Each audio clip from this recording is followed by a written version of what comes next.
Well, no, I was working one night, and used to be 17 hours in the trench. Y'all call it traps, but we would call it game room back then with tenant wonders. But selling insurance, and we was in there selling, and I did it all night. My boy, I was smoking weed, and it was making me sleepy. Yeah. And he said, "Hey man, come on man, lace that hoe." "What you mean, Johnny Bonner brother?" He said, "Lace that hoe." And I laced it. He laced it and showed me that, put the crack, broke it down. He said, "It ain't like smoking. You ain't no dope fiend. You just stand up." So I would start hitting them. And then I stayed up for 16, 17 hours. You know what I'm saying? Making bread. Man, I'm talking about licks. So then I go. Can you tell me this? Cause I ain't never. What is the like feeling of that shit? Are you just up, or are you like feeling like you high? Like what is it?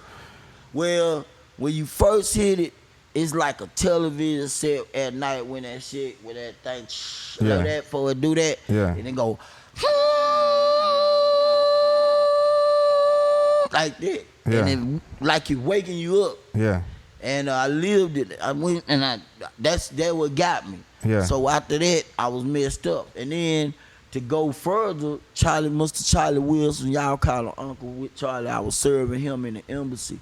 And Charlie Wilson. Yeah, that's when I started hitting the pipe, because I went up there to serve and boom, he was telling us call him Uncle Charlie even then. Back you know then. What I'm saying? Yeah, so I was serving him and shit. We sit at the table, and he started putting that shit on the devices. Shit, I started fucking with him. I'm saying, "I'm with Charlie Wilson, man. Boy, rub on me." Yeah. And this Charlie in the 80s, man. Like, he hot. Yeah. I hot, all that yearning for, all that, man. You know, Sweet Caroline. You know what I'm saying? Gap Band, all that, man. Don't you drop the bum on me, baby. Yeah. I'm up here smoking with this nigga. Yeah. Come on, man. Yeah. And the feeling, to see him clean now, like I am,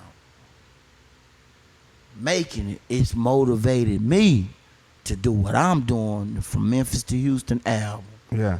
Along with my boy Jahad doing bad ass records like you my favorite bitch. Yeah. You know, your mama's side piece, I'm the right one. Y'all know the A so real, like Pat, I had a ghetto dream. Yeah. So we doing a lot of good shit right now. Yeah. Because God awakened me 20, 30, right now it's over 30 years I've been clean. So it Brought didn't. me out. So you talking about 30 years? So that mean it didn't last long. You weren't in that addiction that long. Then what, like a couple years or some shit? 3 years. It was long for me, because you know you trapped. Yeah. You know what I'm saying? It was long for me. I say that because a lot of times you hear 10-year, 20-year stories. Oh yeah. Well, I mean, I wasn't gonna be a fool. You know what I'm saying? I was a sucker for a minute, but I ain't no fool. Yeah. You know, I when I see something ain't going where I need to go, I ain't gonna keep bumping my way. Yeah. Wow. You look like stupid, you know what I'm saying? That ain't how I am. I got a partner named E. He my boy, man, you know what I'm saying? I watched him got hit by a car when he was less than 13 years old, and on a bicycle coming from Catholic church. Anybody know about the Catholic church? Little sock house we used to go to, and the Santana boys, shout out to y'all, man. And we used to be out there, rest in peace, ice cream, you feel me? And we used to be out there doing our thing, man, and shoot, man, I this kid used to always go to the same, all the way till he was 20-something, same block. Every time they let him out, pop, get popped 2-3 years, pop, 2-3 more years, pop. Yeah. He got hit, and it just showed me what an old man told me. He said, "Man, that's a fool. You don't want to be a fool." Yeah. So I learned from that. I never forgot the old man, Mr. Cass Jones, telling me, "Don't be a fool. You could be a sucker. It's easy. Though you ain't Superman, you gonna be a sucker sometime. But don't be a fool. Yeah. That's a fool. Yeah. You keep boop, boop, Yeah. boop. I'm gonna go down the same Yeah. street. That's a fool." So I couldn't do it. So I mean, you talking about, so what years is this when this is going on? You talking about 85, 86, 87, up in there? 85, 86, 87. 88, I got into some mafia type shit while I was controlling, my segment, Jhiame Production, shout out to you. So you R.P. still doing Smart music Man, all baby. this whole time Yeah, while I'm you doing yeah. music. I'm doing. When I became entrenched to being a dope fiend, which really was out there bad. You would see me on the streets of you in Acres Home, Corsicana. What's up? Salute. You see me right there in Little York and Corsicana, and you would say, man, this nigga dope fiend. Then when I go to do the shows or Rick, my partners used to keep my stuff, which became my manager and my COO of my record company, Jhiame Production.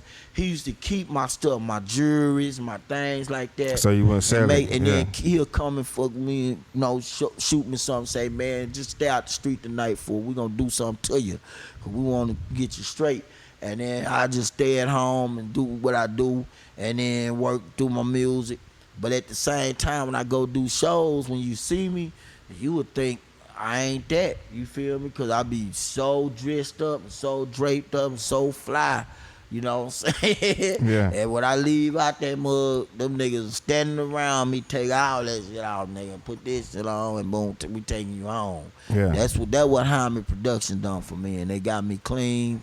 And once I got clean, shit, I came back. You know? So did you do it by yourself or you? I had to do it by only God. Yeah. It's only God, man. Yeah. Tell you, man, boy, it ain't nothing like when God do it. And they say you can't hear a sinner's prayer, but I once looked up in the sky and just looked in that corner and really focused on that corner. I said, hey, God, I promise you, man, if you take this taste out my mouth, bro, I promise you, man, I'll never be back here again. Yeah. And he took the taste out through a weird way, man. He used my daughter, who I just was reunited to back with last year after almost 20 years of us not being together.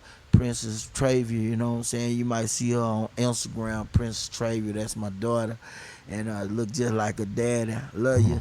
So she through her, he took that taste out of my mouth. What happened? Sure, I had binge, went on a binge. Anybody know about crack? Any drugs like that, it'll have you on a binge. So I finally took the TV, which every morning her mama go to work, I got her, and she would get on my chest and just do her hand like this, and just be sitting there and watching TV with me. Price is Right, all of those shit.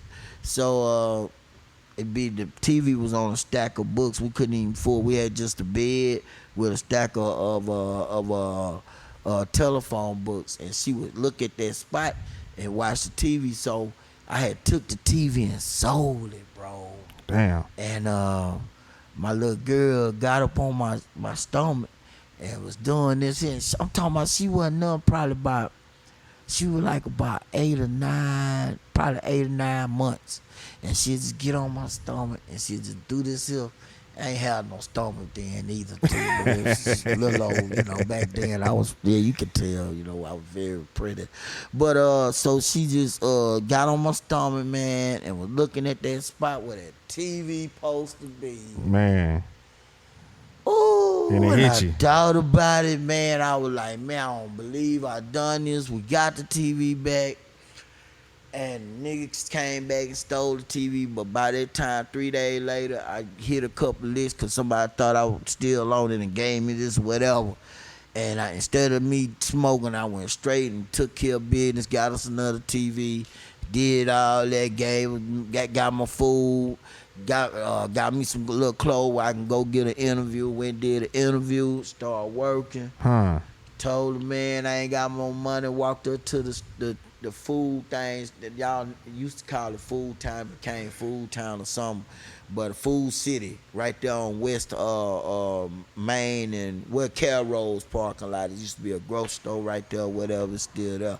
Yeah. But went over there and told the manager, hey man, I don't have no money. I just stopped being a drug addict. I said, man, I'm cleaning up. I just got a job. Showed them the thing where they gave me the job through a temp service, and boom, I'm starting, bam, bam, bam. I said, in 2 weeks, man, I'll be able to pay you back. He said, what you want? I said, all I need right now is this. I had to go get it. He said, go get it, ring it out. Rung it out. And so about 20-something, I got dialed and shit like that, everything. My wife was like tripping because when I came home and I had all that shit, she was like, man, Said, man, you really gonna do clean up? I said, yep, I ain't doing this no more. And I've been clean ever since. Man, so what year was that? That was in 80, that's 88, 89. Yeah. 80, cause it's 30 years now, it's 89. 89. Okay.